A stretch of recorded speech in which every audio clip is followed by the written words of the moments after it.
Much of last week was spent delving into the mechanics of a program, seeking to assess the underlying assumptions and theory that informs that social program. The aspects of the program drive the change in the social or psychological conditions that the program aims to bring about and support the feasible and sustainable implementation of the program. We discussed that evaluators will sometimes complete an evaluability assessment regarding the program theory to ensure that the program is built on solid premises that should set it up for success. They want to describe the program model that roots the program.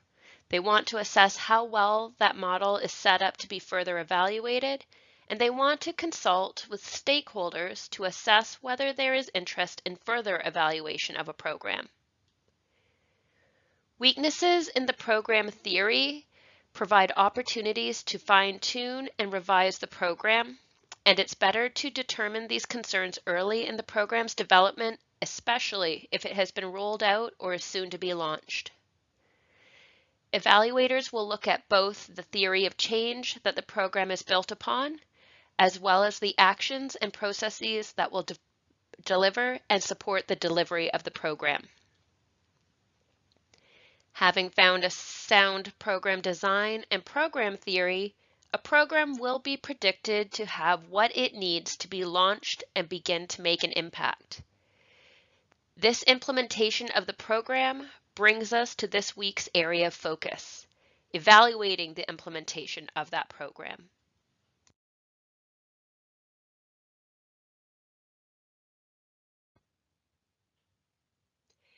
Just like last week, I want us to take a look at where we're situated in the overall scheme of different types of evaluations. We've addressed the needs assessment, which typically occurs prior to a program being adopted or developed. Last week, we examined program design and theory evaluation, so all those nuts and bolts that go into making sure a program is built on sound foundations. This week, we're at the point where a program is running or is about to start running, and the evaluator is getting ready to take a look at how well that program is going to match the need that was found, as well as the program design and theory that was established. Later, we'll start to get into looking what happens after a program, looking at those outcomes. But right now, we're not there yet. Right now, our program is running or it's about to be starting. And as the evaluator, we've been asked to take a look at how well that program is adhering to that program model that was established.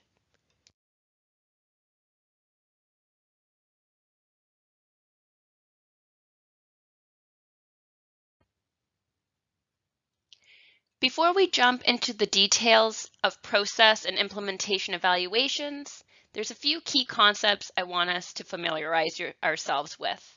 And I want you to humor me, because I promise this little cartoon at the bottom of the slide, it really is intentional and it does have a purpose. When a program is launched, this is the point where all the theory, those processes and procedures, they're all converted into the on-the-ground actions. This is the point where many programs can become vulnerable.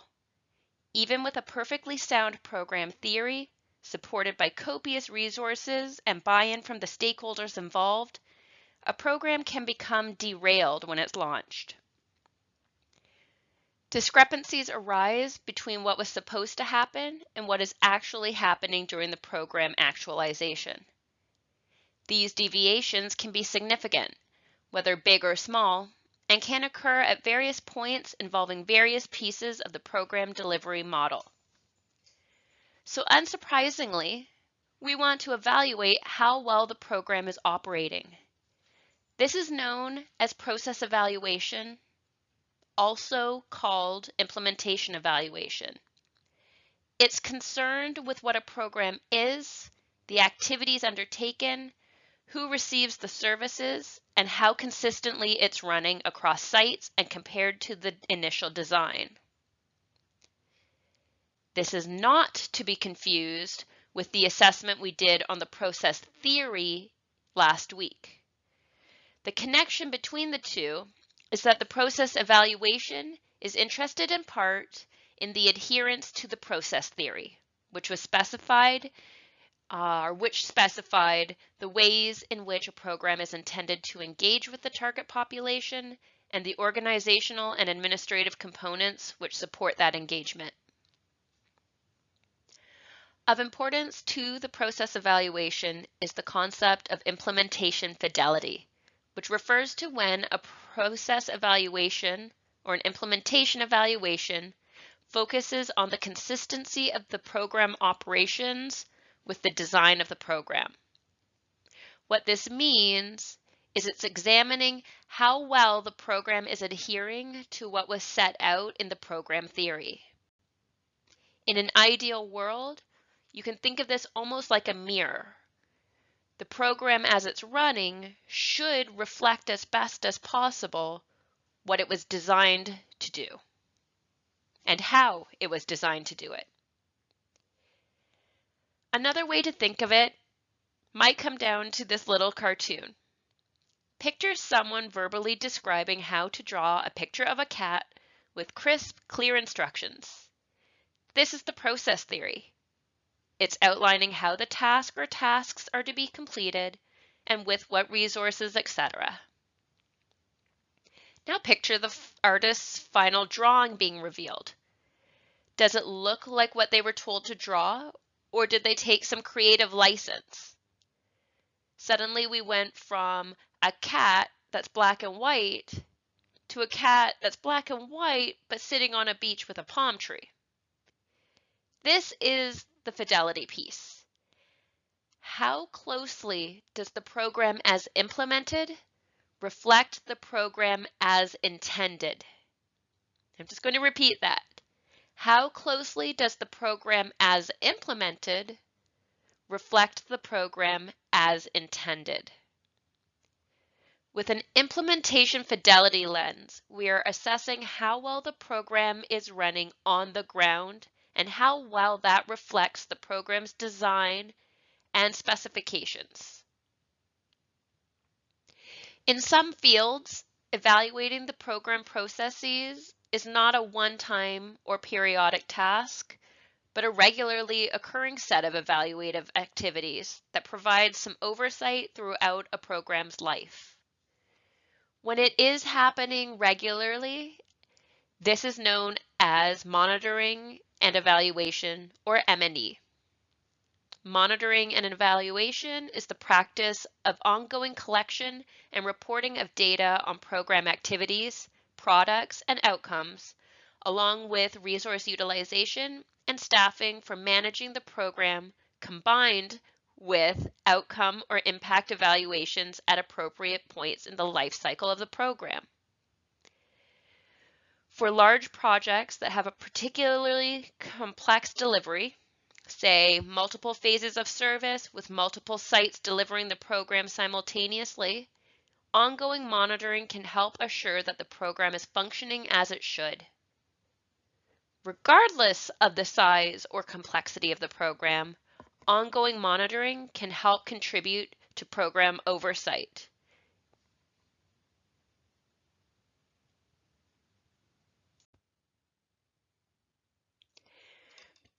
To clarify, process evaluation should not be confused with an impact evaluation. The latter will be covered later in the course and is related to the changes in need as targeted by the program's intervention. We're not there yet.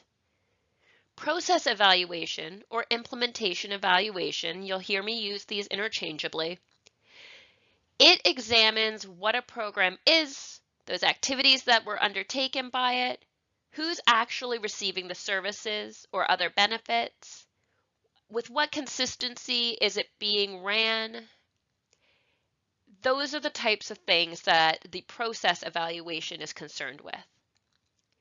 This means at this stage, we are interested in how closely the program on the ground mirrors what was stated in the program's pure, highly specified design that was encased in its program theory.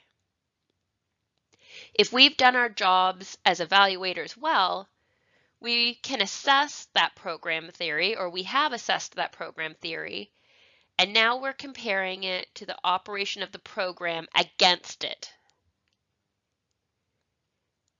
A process evaluation takes place while the program is active, looking to identify deficiencies and barriers that could be addressed by administrators.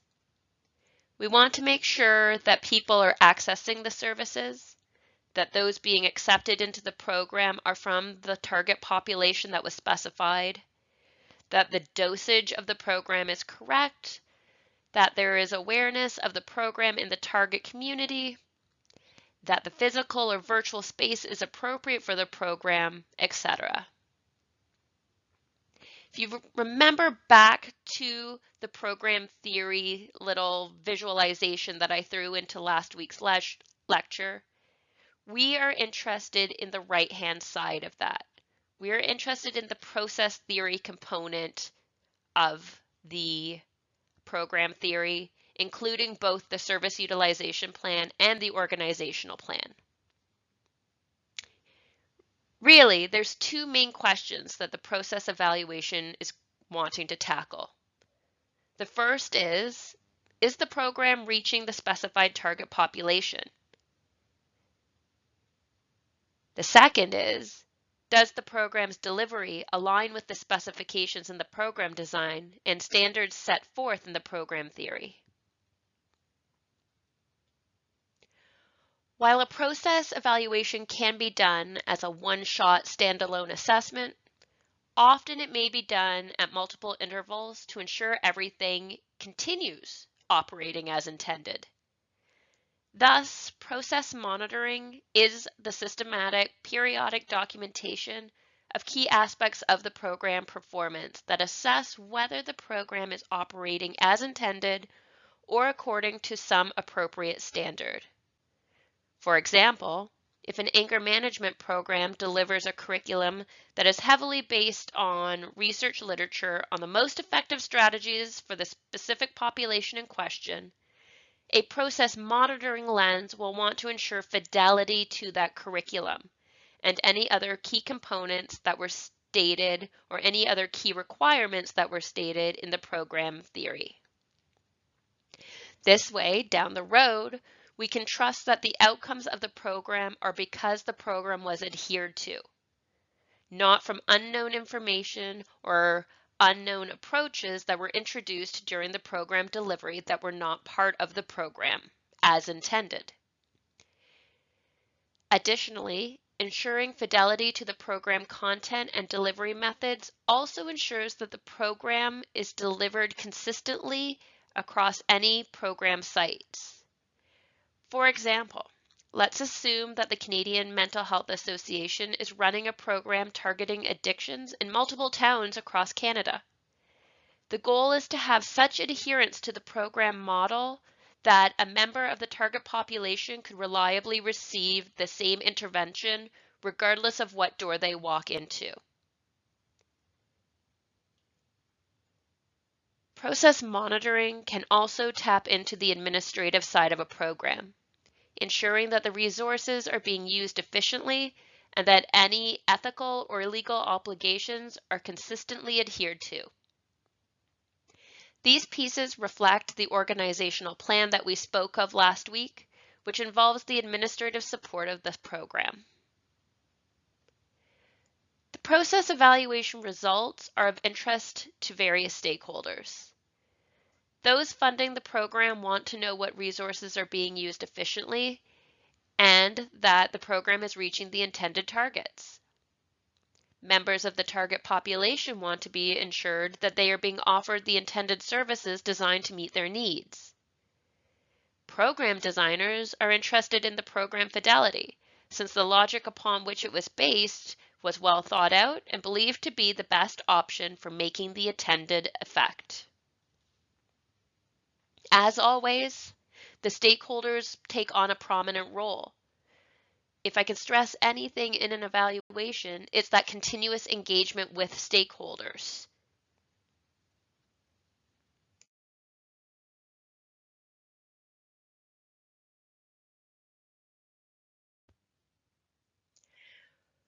Process evaluations vary widely. Sometimes they are embedded in other managerial oversight processes and aren't even considered an evaluation by administrators. Some may call it an audit, while others may actively try to distance themselves from that word, as it can sometimes be construed as all about value for money and punitive in nature. Some are conducted by trained evaluators. Others are approached more as a discussion of how things are going. As such, not all process evaluations will be recognized as such, and the methodologies employed can range from scientifically rigorous to informally anecdotal. Of course, best practice would be to encourage all to be based on sound evaluative approaches. That doesn't always happen in the real world if there's not an appetite or an understanding of it from your stakeholders or the organizations. Since the field of evaluation is still fairly young, some organizations just haven't been exposed to the advantages that a proper evaluation can reap, including evidence-based decision-making. There are two main types of program process studies. There's your process evaluation, and then there's also your process monitoring and administrative data systems. We've been alluding to this in the preceding slides, but let's just clarify and unpack them a little bit more here. Individual process evaluations are typically conducted by evaluation specialists as separate projects that will involve program personnel, but it's not integrated necessarily into their regular duties. When completed, and often while the program is underway, process evaluations generally provide information about program performance to program managers and other stakeholders, but it's not a regular and continuing part of the program's operation. The second broad form of program process evaluation consists of continuous monitoring of the indicators of selected aspects of the program process. Such program monitoring can be a useful tool for supporting effective management of social programs by providing regular feedback about how well the program is performing its critical functions. Regular updates can allow corrective action to be taken when problems arise, or it can help support the ongoing resource allocation. For example, explaining how budget money is being spent and justifying the need to continue having that money devoted. Often, this may involve the use of organizational databases, more widely known as administrative data systems. These data systems routinely collect information, and while they may not have been designed to inform evaluation, they often contain valuable data that can be quickly extracted and used for analysis and interpretation. This data can tap into various administrative components of the program's implementation, including the number of intakes, service documentation, billing, etc.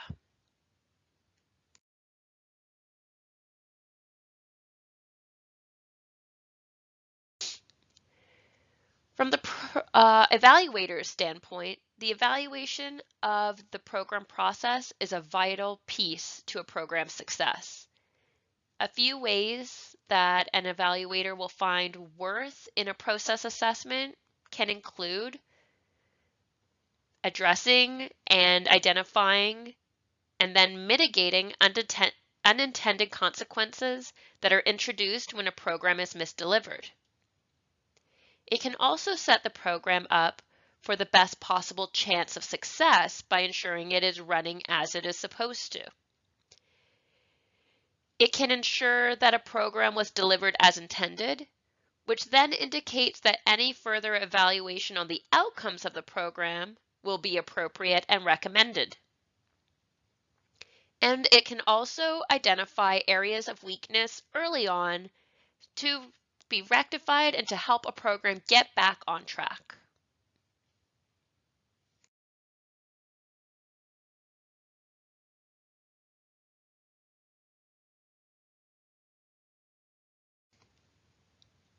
As always, stakeholders have an interest in the evaluations being conducted, which are based on what their interests and motivations for the program's success are. A program process evaluation can be important to the program sponsors, both those who fund it and those who have advocated for it, from an accountability perspective. They may be interested in reports capturing the activities undertaken, the degree of implementation of the programs as designed, the problems encountered, and what the future outlook is for the program's success. Often, the evaluator will be called on to provide this analysis and report to the program sponsors as an arm's length objective, an independent source, if you will. This information allows sponsors to speak to questions asked by decision makers or the media and enables the transparency to the public that is often demanded of funded programming, especially where tax dollars are involved.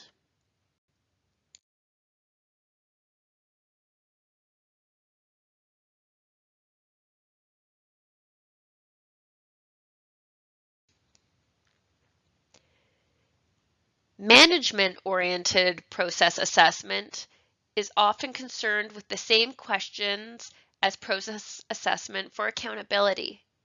The differences mainly lie in the application of the findings.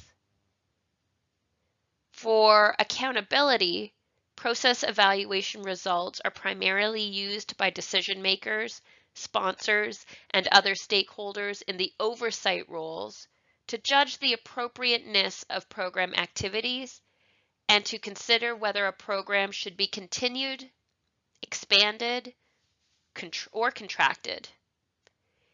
In contrast, process evaluation results, for which program managers are the main recipients, are generally used for identifying and troubleshooting performance problems and taking corrective actions. In that regard, their application is for purposes of sustaining good performance and improving performance where it's needed.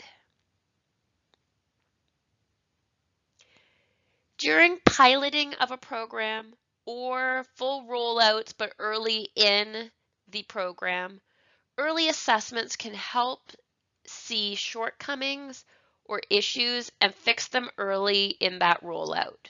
And also before any deviations can have too much unintended impact on the target population.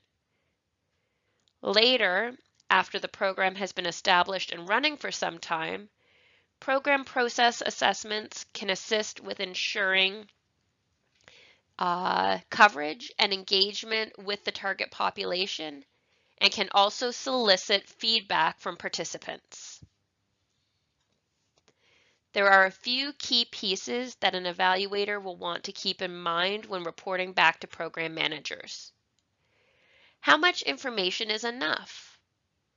Rather than reporting the individual level data, which may overwhelm the manager and make it difficult to elicit patterns, aggregating the data and providing interpretation may be a far stronger strategy.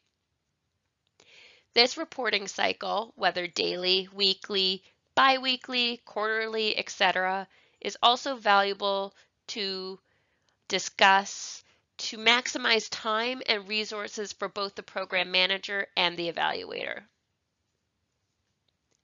Secondly, the dissemination of information may have to be negotiated.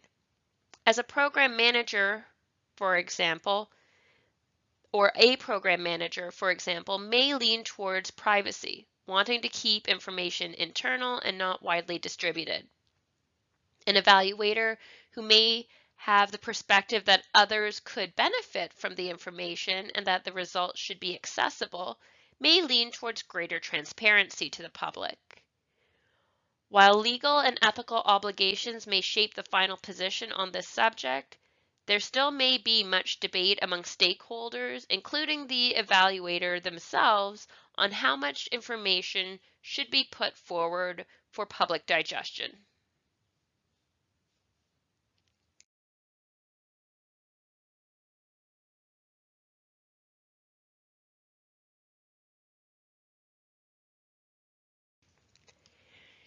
If you recall, one of the components of a good process theory was the service utilization plan. This refers to the program's assumptions and expectations about how to reach the target population. Among these are strategies to ensure that the appropriate members of the target population are afforded the opportunity to engage with the program. As such, one focus for a process evaluation may be to assess the service utilization, whether the program is engaging with its target population, whether it's reaching the target population, and whether it experiences buy-in from that community. This is particularly critical for interventions for which program participation is voluntary or in which participants must learn new procedures, change habits, or take instruction. If you remember, we spoke of the transactions that must occur between the program and the target population. This doesn't work if the target population is not reached, or even if they are reached, if they choose not to engage in the program.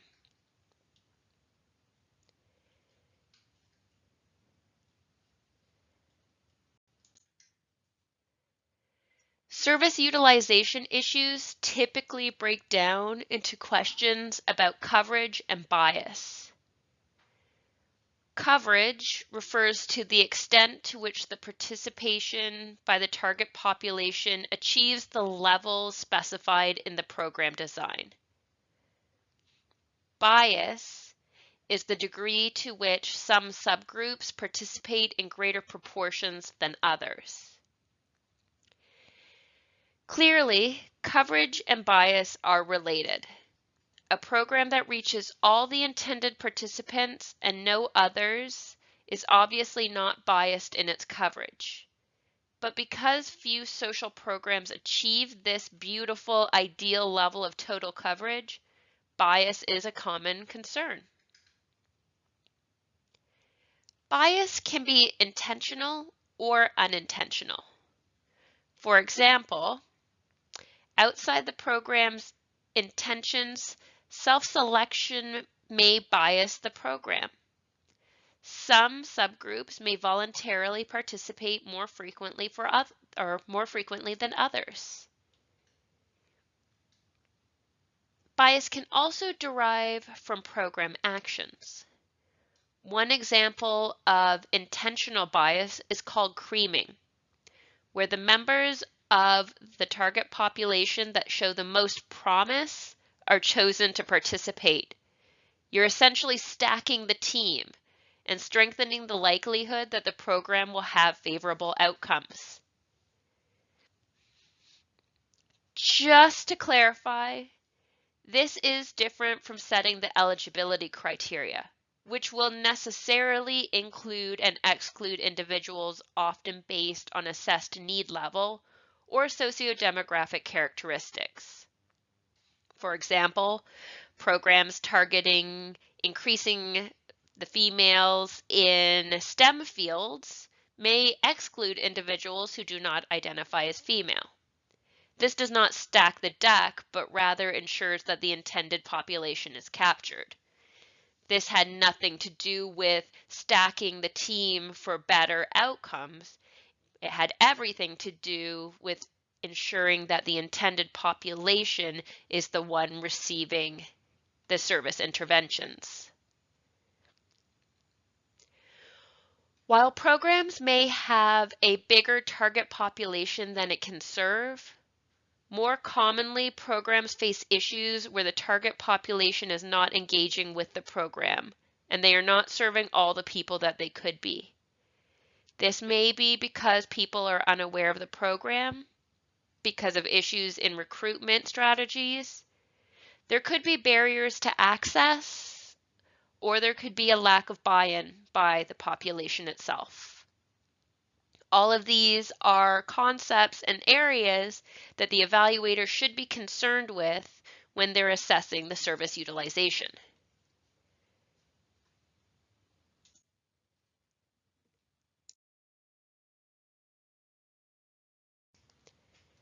Program managers and sponsors alike need to be concerned with both undercoverage and overcoverage. Undercoverage is measured by the proportion of individuals eligible for a program that actually participates in it. In this case, if you look at the little visualization I gave you, all of the people lined up, the blue people and the gray people, are all eligible, but only 4 of our people actually engaged with the program. That reflects a degree of undercoverage. We're not serving everybody that we could be. Overcoverage is often expressed as the number of program participants who are not in need compared with the total number of participants in the program. Efficient use of a program's resources requires both maximizing the number served who are in need and minimizing the number who are served who are not in need. So if you look at the overcoverage little visualization, the blue people again are the members of the target population who are receiving services. The orange people are not in need, but they're still receiving services from our program. One of the issues or one of the problems often faced in measuring coverage is that it's almost always not impossible, but very difficult to specify the number of people actually in need. That is that actual size of the target population. So if you think about it, back when we looked at our needs assessment, we took strategies, we took steps to identify or estimate our target population.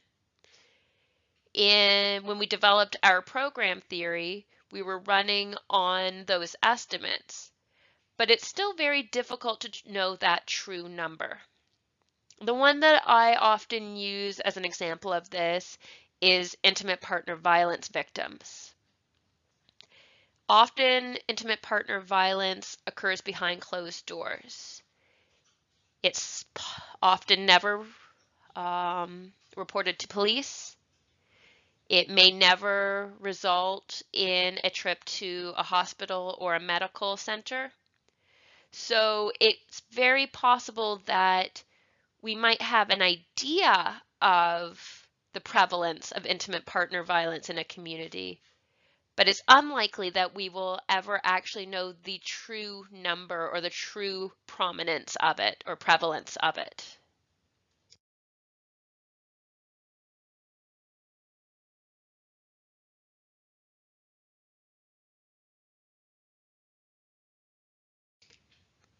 One way, or there's a few ways that you can start to measure your coverage and try to assess how well your coverage is performing. Almost all programs keep records on the individuals served. Data from well-maintained administrative record systems can often be used to estimate program bias or overcoverage.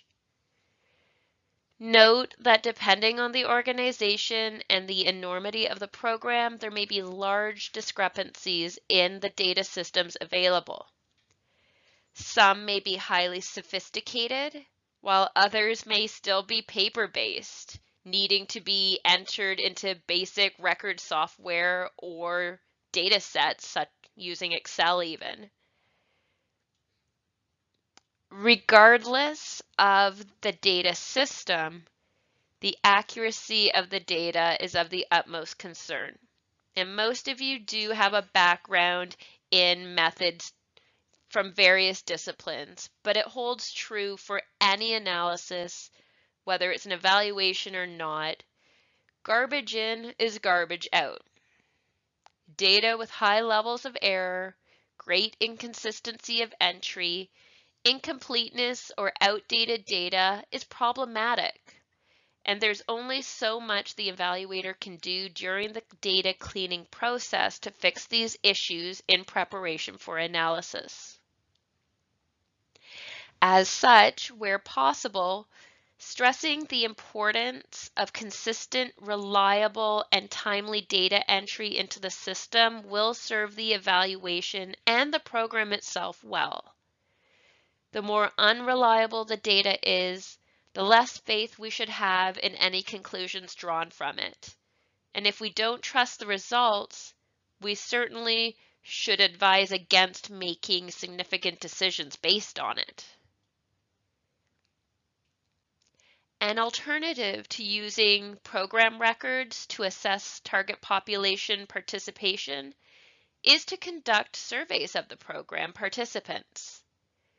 Sample surveys may be desirable when the required data cannot be obtained as a routine part of program activities, or when the size of the population group is large and it's just more economical and efficient to undertake a sample survey than to obtain data on the entire population.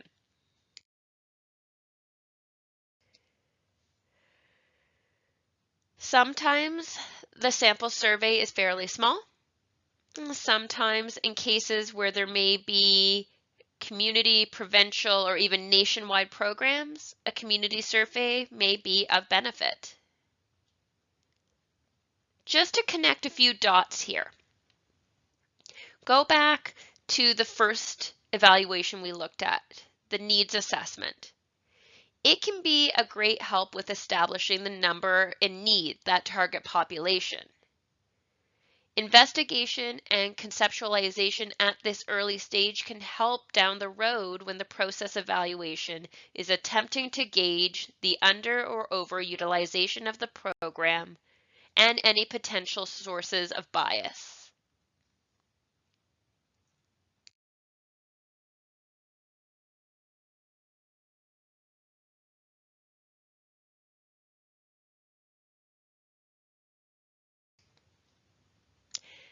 An assessment of bias in program participation can be undertaken by examining differences between individuals who participate in a program and those who drop out, or those who are eligible but do not participate at all.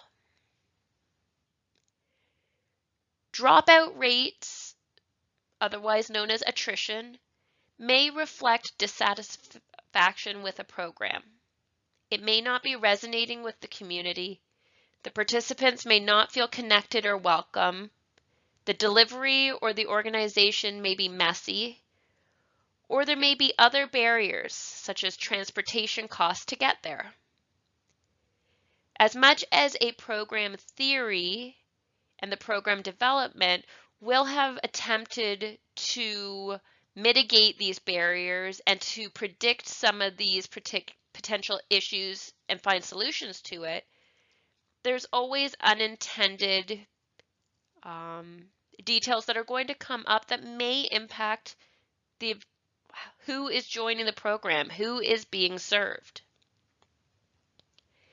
Similarly, those who do not join at all could reflect a lack of buy-in, a lack of awareness of their need, barriers to access,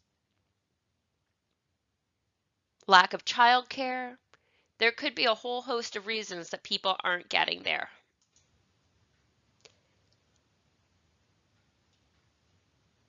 Identifying the particular subgroups within the target population who either do not participate at all or who do not follow through to full participation is incredibly important. Just because 5,000 people are in the target population does not mean that they are all the same, obviously. Finding trends among those who do not participate or who drop out can help to see who the program is reaching well, who it is not reaching well, and then give a launching point to try to resolve this or at least improve it. Such information is not only valuable in judging the worth of the effort, but also is needed to develop hypotheses about how a program can be modified to attract and retain a larger proportion of the target population. For example, perhaps it is single mothers from the opposite side of town who cannot make it to a Tuesday lunch and learn, possibly because they are either working, they can't find childcare midweek, or they may have issues acquiring transportation to the meeting place. These are all details that are important to capture so that a program can continue to attempt to mitigate these issues. A program can be involved in a continual process of improvement. If we see something early on, we can fix it early on so that the rest of the program ideally can run more smoothly and more as intended. An additional concern with attrition or people who drop out of a program centers around the eventual ability to measure the outcomes of the program. This is particularly true for programs that involve sequential steps or a curriculum that builds upon previous work to achieve the desired outcomes. If individuals drop out before receiving the full cycle of programming, it's arguable as to whether these individuals could expect to see the same magnitude of change, which then has implications on the outcomes of the program. Take an anger management program as an example. Assume that it is a 12-week course where each week builds upon the previous week and the homework in between in order to change actions and reactions, develop self-awareness of triggers and healthy coping strategies, etc. If a participant sees attrition after the first 3 classes out of that 12, this should be a red flag to revisit retention strategies, recruitment strategies, and program details. If we're seeing a trend where people start strong and by the 3rd class they're dropping out, that is telling you a lot about your target population. That's also telling you something isn't working in the program delivery model, and it might be time to readdress that particular component to rectify this. While tracking information about those who drop out is fairly straightforward from the program's kept records, identifying those who didn't come out in the first place is more difficult.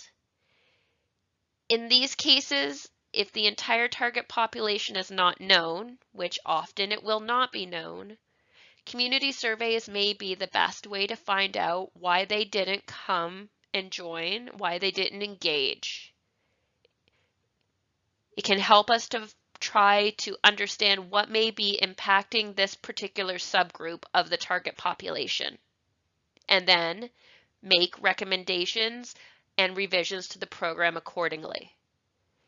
Like I said, so far we've been looking at a program, various types of evaluations, almost like a linear process, almost like one always leads to the other in a very formulaic methodological order.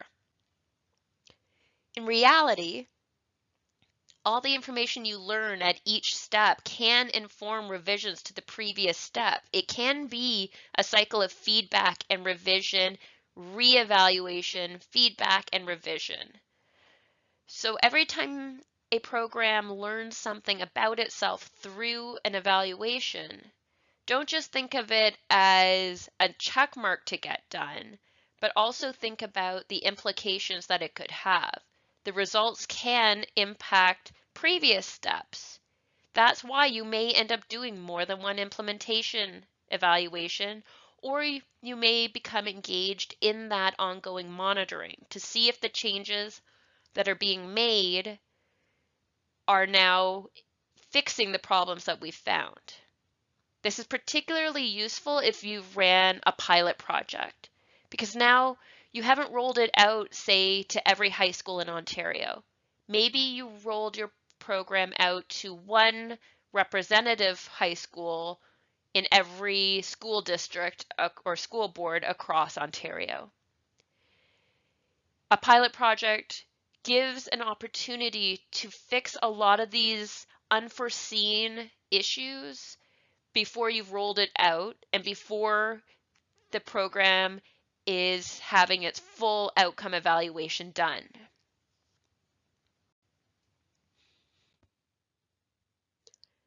A program's delivery system can be thought of as a combination of pathways and actions undertaken to provide an intervention.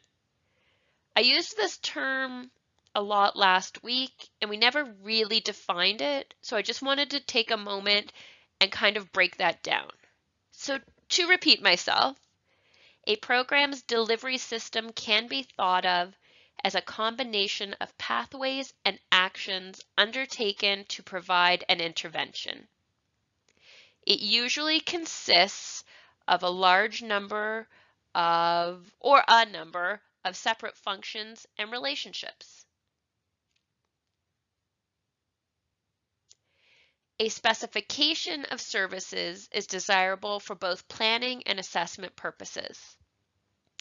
This consists of specifying the actual services provided by the program in operational or measurable terms. When there are multiple services offered, measuring each individually is a best practice. I always lean towards measuring the smallest units. You can always combine results later to summarize the overall results. But if you only measure at a high level to begin with, you might not be able to answer some of the questions that come up about individual pieces of the program's implementation. While breaking it apart into these very small pieces might work really well and be fairly straightforward for simple delivery frameworks, it can quickly become overwhelming for services that are highly tailored to individuals, where there's multiple phases with multiple interventions that can be tailored to the individual or customized to the individual target population participants. This is where an evaluator has to become strategic about what to measure and how. Key measurements of services often include measures of cost, time, procedures, or products. Explicitly defining each measure will enable the evaluator to assess it and maintain reliability and consistency in measures. In a perfect world where everything has been going well, you should have already have started to do this in the development of through your needs assessment and through your program theory assessment. At this point, some of these measurable indicators shouldn't be surprising because they were so well defined in your previous work. Now, as we've talked about multiple times in the course so far, the real world doesn't always operate as smoothly or have the same value given to the evaluative process. So sometimes you might be starting a little bit more from scratch than you'd like to or than you ideally would be in this stage. Accessibility is the extent to which structural and organizational arrangements facilitate participation in the program. It's pretty straightforward, right? How well can people access the program? All programs have a strategy of some sort for providing services to the appropriate target population. Accessibility can be as simple as hosting a program in an office, or far more complex, involving logistics, follow-up strategies to minimize attrition, and other resource-heavy tasks. The primary concern of accessibility is whether the program actions are consistent with how the program was designed to ensure it was accessible. If your target population primarily speaks a particular language, for example, but you don't have any facilitators that speak that language, this would be essentially an epic failure to meet the program design and needs. The second key concern is whether there's a good match between the participants and the services being offered to them. Does it resonate? Are participants using the services as intended? Are the services equally accessible by participants with different sociocultural contexts? You want to make sure that the program is accessible not just to the target population as a generalized whole, but to any potential subgroups within that target population. Although providing the intended services is presumed to be a program's main organizational function and one essential to assess, most programs also perform important support functions that are critical to their ability to maintain themselves and continue to provide the service. They need to be self-sustainable. These functions are of interest to program administrators, of course, but they often are also relevant to assessment by evaluator or outside decision makers. Vital support functions may include activities such as fundraising, public relations to enhance the program's image with potential sponsors, decision makers, or the general public, staff training, including the training of direct service staff, recruiting and retention of key personnel, developing and maintaining relationships with affiliated programs, referral sources, etc., or obtaining the materials required for services and general advocacy on behalf of the target population served. A program has to be able to continue moving forward and continue to sustain itself well beyond the initial launch. And so many of the activities that are built into the more administrative and organizational side of the program's operation will be targeting these particular areas. Often program process evaluations will assess components of the program's support functions. This may include the number of fundraising events and dollars raised, or the number of attendees at program awareness and support briefings, etc. Again, the measures are defined and the units that will be used to measure them are established. For example, dollars, hours spent per week, etc. All of these pieces ultimately go back to that program theory and the implementation of the program.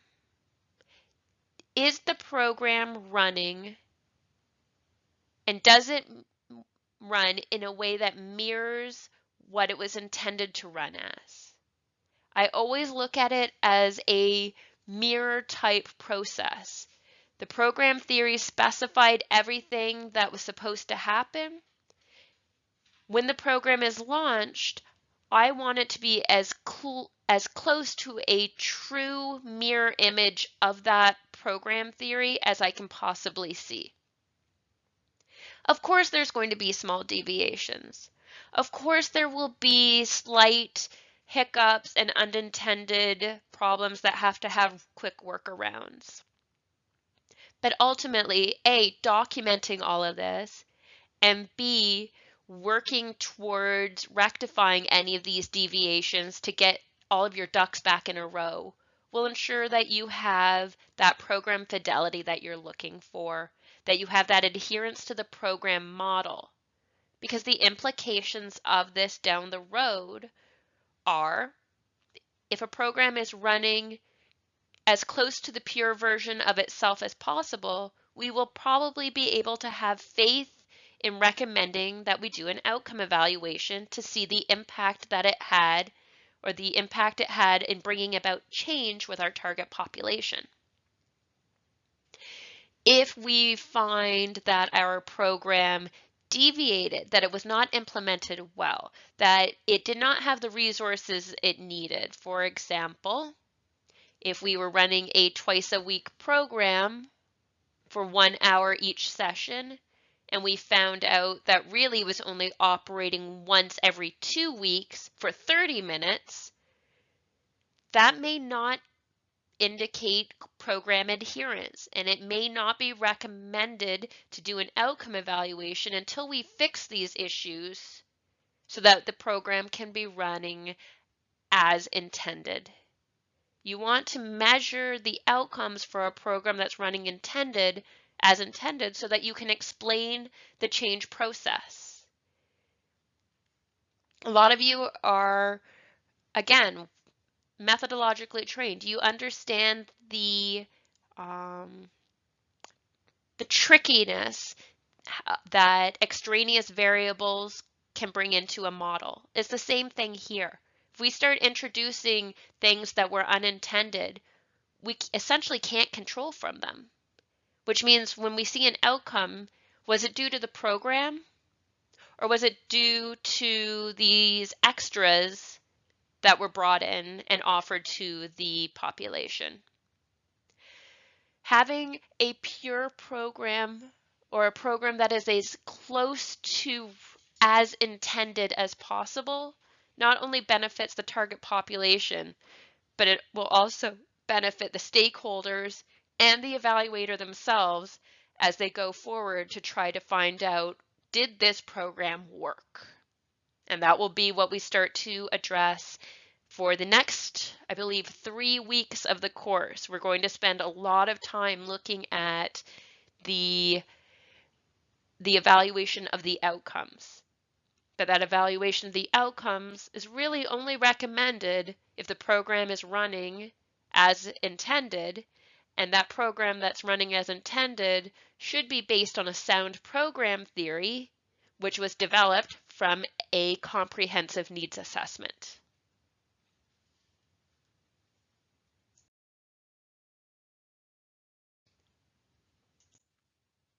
So that brings us to the end of this week's content, and I hope that it helps to solidify and clarify some of the pieces that you may have come across in the textbook. And I want to just encourage you all to ensure that you have a strong foundation at this point before we move into that impact assessment that we're going to start getting into next week. I just want to take a bit of time now at the end here to do a little debrief on application assignment number 1. A little bit of feedback, just some general notes that I took as we went, or as I was grading them, just so that you can all benefit. For the most part, your first assignments were very thoughtful. They ranged from small essays to bullet point diary style responses, all of which were acceptable because, like I said, this isn't a formal paper. It's about trying to apply what we've learned so far. I wasn't overly critical at this stage. It's the first assignment on the first material of the course, and I also do understand that the question was a little vague, so it's a little bit difficult because sometimes you were running with a hypothetical situation. I just pointed out a few things here and there to emphasize, just to make sure we're all on the same track moving forward, and to give you some encouraging next steps so that you continue to build the complexity of your thought and continue to challenge yourself to apply the material. So along these lines, here's some general points just to keep in mind. I think there may be some confusion over or lack of awareness of the importance of the target population, even in a needs assessment. Remember, a needs assessment isn't a research paper on the general problem, but rather uses that information to narrow down the population for which the problem is a need that would be appropriate for a program to target. You're defining the who, the what, the where. Who needs the services, particularly what age group or gender are experiencing this need. Where are they in the world? A specific town, a specific neighborhood? Who is impacted? Who are the stakeholders who may be invested in this problem and help you as the evaluator determine the extent of the problem and possible ways to address it? Remember, always try to take the general and synthesize it down to the specific. The more specific something is, the more that it can be concretely and specifically targeted.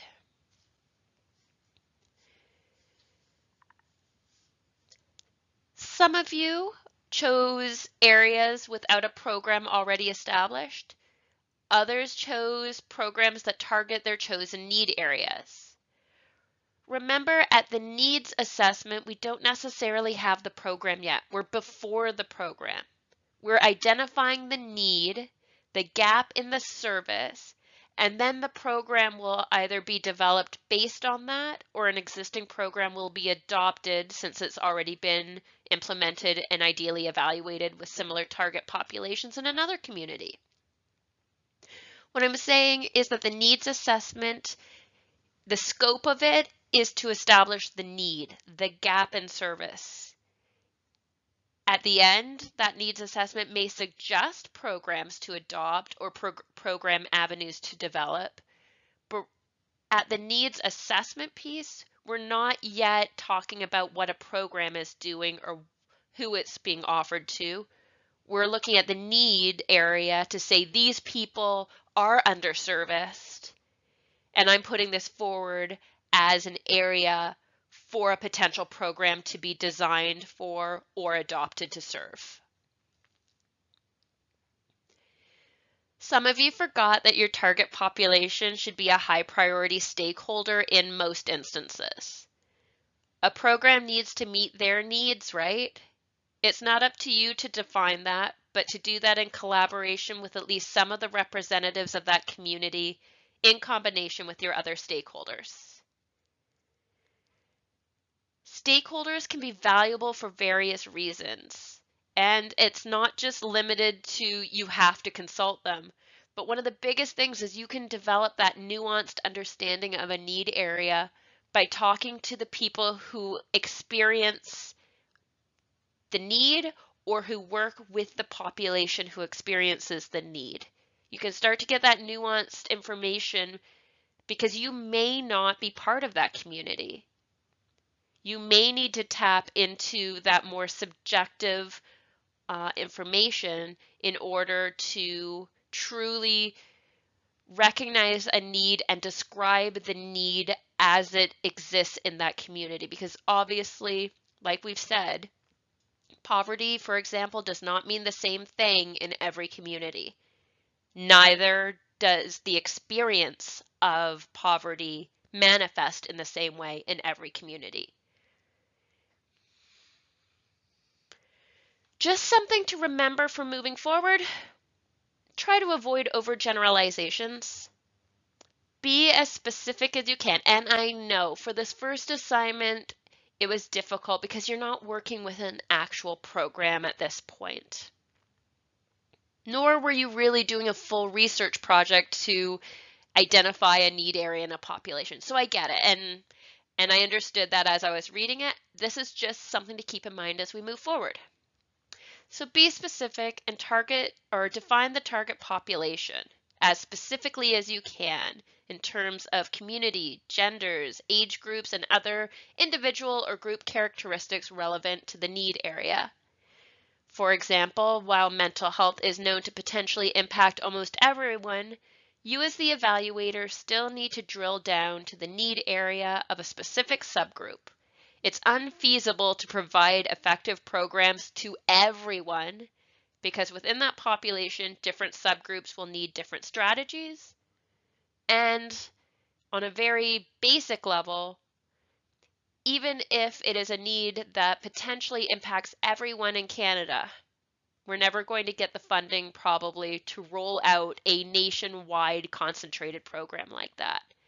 So it's not only okay, but it's vital to limit the scope of what your need area is. As you consult your stakeholders, it can help to define this and refine this. Maybe there are already ample community supports for housing for young adults, but not for those who are leaving or aging out of the local foster care system.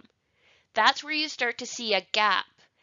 It's not only a need, it's a need that isn't already being addressed effectively in the community. There's no point in running the 50th program addressing the same thing. You're trying to fill a gap in a community that is underserved at this point.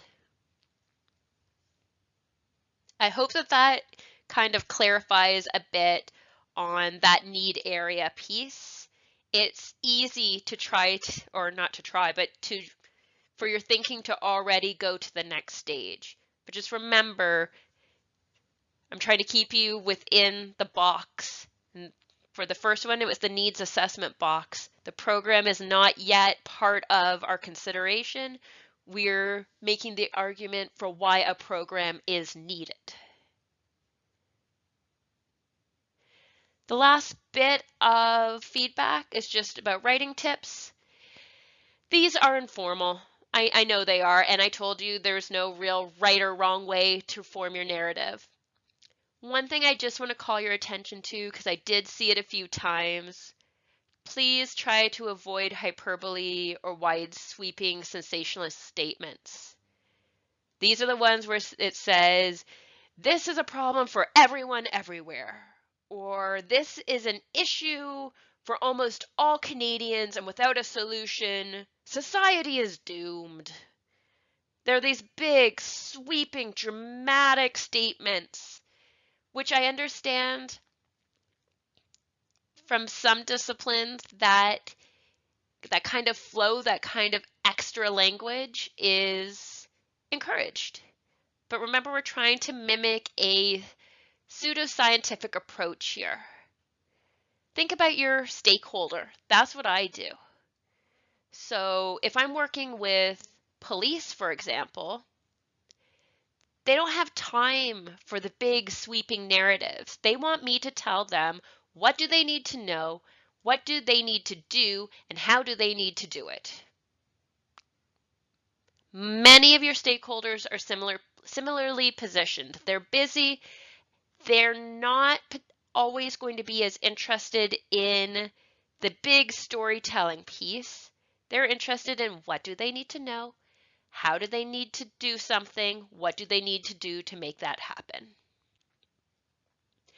Your work should convince the audience of the need.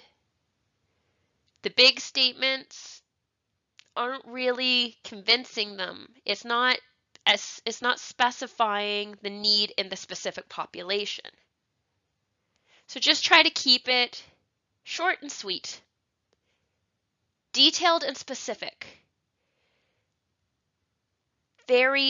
Keep it on target is what I'm encouraging you to try. And for some of you, that's going to come naturally. And for some of you who are like me, I by nature am, and you can probably tell sometimes in my lectures, I like to weave a narrative. But I've learned over time that that's not what my audience needs. I need to keep it short and sweet and detailed and keep that level of detail to stuff that is relevant to the stakeholder, to the audience, to whoever I'm writing this for.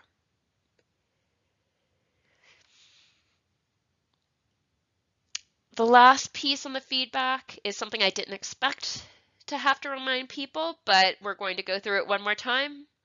Plagiarism is unacceptable. You cannot take material you found online, rework a few words, and pass it off as your own.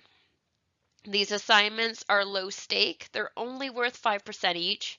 So I'm not asking a lot. I'm not asking for you to write full essays. I'm just asking you to start putting some thoughts onto paper to assess yourself, to allow me to kind of assess where the class is at in terms of understanding, and to prepare yourself for the future work you're going to do in this course.